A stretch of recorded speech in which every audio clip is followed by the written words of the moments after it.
ಒಬ್ಬ ಮನುಷ್ಯ ಹುಟ್ಟುವಾಗಲೇ ಅವರಿಗೆ ಸ್ನೇಹಿತರು ಇರೋದಿಲ್ಲ ಅಥವಾ ವೈರಿಗಳು ಇರೋದಿಲ್ಲ. ಆದ್ರೆ ಬೆಳೀತಾ ಬೆಳೀತಾ ಏನಾಗುತ್ತೆ, ನಮ್ಮ ವರ್ತನೆ, ನಮ್ಮ ವ್ಯಕ್ತಿತ್ವ ಅದನ್ನ ರೂಪಿಸ್ತಾ ಹೋಗುತ್ತೆ. ಇವತ್ತು ನಾವು ಯಾರ ಜೊತೆ ಹೆಚ್ಚು ಒಡನಾಟಗಳನ್ನ ಇಟ್ಕೊಂತೀವಿ, ಅದು ಆ ರೀತಿ ಬದುಕು ನಮ್ಮ ಬದುಕು ರೂಪಿಸ್ತಾ ಹೋಗುತ್ತೆ. ನೋಡಿ, ನಾವು ಹೆಚ್ಚು ಶಿಕ್ಷಕರ ಜೊತೆ ಸಂಬಂಧಗಳನ್ನ ಇಟ್ಕೊಂಡಂತ ಸಂದರ್ಭದಲ್ಲಿ ನಾವು ವಿದ್ಯಾರ್ಥಿಗಳಾಗಬೇಕು ಅನ್ಸುತ್ತೆ.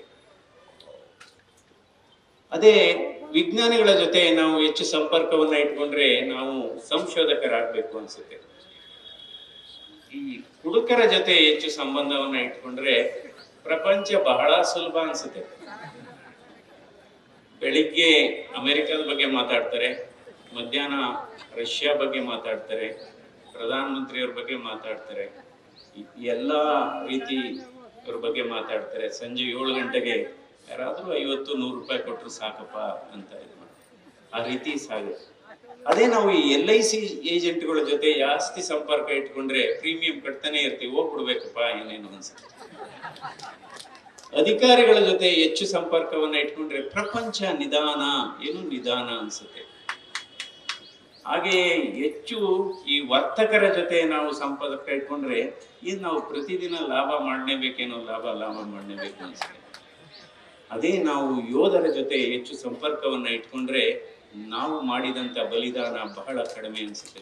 ಅದರಿಂದ ನಾವು ಯಾರ ಸಂಪರ್ಕದ ಜೊತೆ ಬೆಳಿತೀವಿ, ಯಾರ ಜೊತೆ ಒಡನಾಟವನ್ನ ಇಟ್ಕೊಂತೀವಿ, ಅದು ಬಹಳ ಮುಖ್ಯ. ನೋಡಿ, ಒಂದು ಈ ಕಾಯಿಸಿದ ಈ ಪ್ಲೇಟ್ ಇರುತ್ತೆ, ಅಡುಗೆ ಮಾಡೋದು ನಾವು ಹೇಳ್ತೀವಲ್ಲ, ಅದ್ರ ಮೇಲೆ ನೀರು ಬಿದ್ರೆ ಏನಾಗುತ್ತೆ, ಆವಿಯಾಗುತ್ತೆ. ಅದೇ ಎಲೆ ಮೇಲೆ ಆ ನೀರಿನ ಹನಿ ಬಿದ್ರೆ ಏನಾಗುತ್ತೆ, ಒಳಿಯುತ್ತೆ. ಅದೇ ಚಿಪ್ಪಿನಲ್ಲಿ ಅದು ಒಳಗೆ ಬಿದ್ರೆ ಏನಾಗುತ್ತೆ, ಅದು ಮುತ್ತಾಗುತ್ತೆ. ಅದರಿಂದ ನಾವು ಯಾರ ಜೊತೆ ಇರ್ತೇವೆ, ಇದು ಇವತ್ತು ಯಾವ ಕಾಲಘಟ್ಟದಲ್ಲಿ ಇದ್ದೀವಿ ಅಂದ್ರೆ ಸತ್ಯಕ್ಕೆ ಸಾಕ್ಷಿ ಕೇಳುವ ಕಾಲ.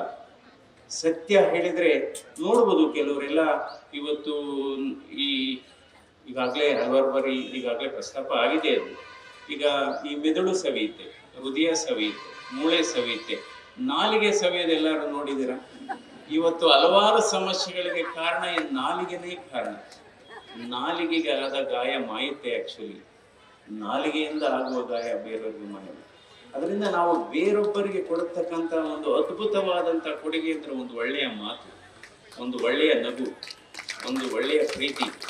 ಬೇರೆ ಏನಾದರೂ ಇರಲಿ, ನಾವು ಯಾಕೆಂದ್ರೆ ಮಾತು ಕೂಡ ಒಂದು ಚಿಕಿತ್ಸೆನೆ. ವೈದ್ಯಕೀಯ ಕ್ಷೇತ್ರದಲ್ಲಿ ನಾವು ಹೇಳ್ತೀವಿ, ಮಾತು ಕೂಡ ಒಂದು ಚಿಕಿತ್ಸೆನೆ. ಸೊ ಮಾತು ಯಾವಾಗಲೂ ಅಷ್ಟೇ, ಮಾತುಗಳು ಸಾಧನೆ ಆಗಬಾರ್ದು, ಸಾಧನೆಗಳು ಮಾತಾಗಬೇಕು ಅನ್ನುವ ಮಾತು ಕೂಡ ಇದೆ. ನಮ್ಮ ಯಾರ ಜೊತೆ ನಾವು ಹೇಗೆ, ಯಾಕೆಂದ್ರೆ ನಮ್ಮ ನೋವು ನಮಗೆ ಗೊತ್ತಾದ್ರೆ ನಾವು ಏನು ಜೀವಂತವಾಗಿದ್ದೀವಿ ಅಂತ ಅರ್ಥ. ಆದ್ರೆ ಬೇರೆಯವರ ನೋವು ನಮಗೆ ಗೊತ್ತಾದ್ರೆ ನಾವು ಮನುಷ್ಯರಾಗಿದ್ದೀವಿ ಅಂತ ಅರ್ಥ. ಸೊ ಅದರಿಂದ ನಾವು ಬೇರೆಯವರ ನೋವನ್ನ ನಾವು ಅರ್ಥ ಮಾಡ್ಕೋಬೇಕು. ನ್ಯೂಸ್ ಫಸ್ಟ್, ನಿರ್ಭೀತಿಯಿಂದ ನಿಮ್ಮ ಪರವಾಗಿ.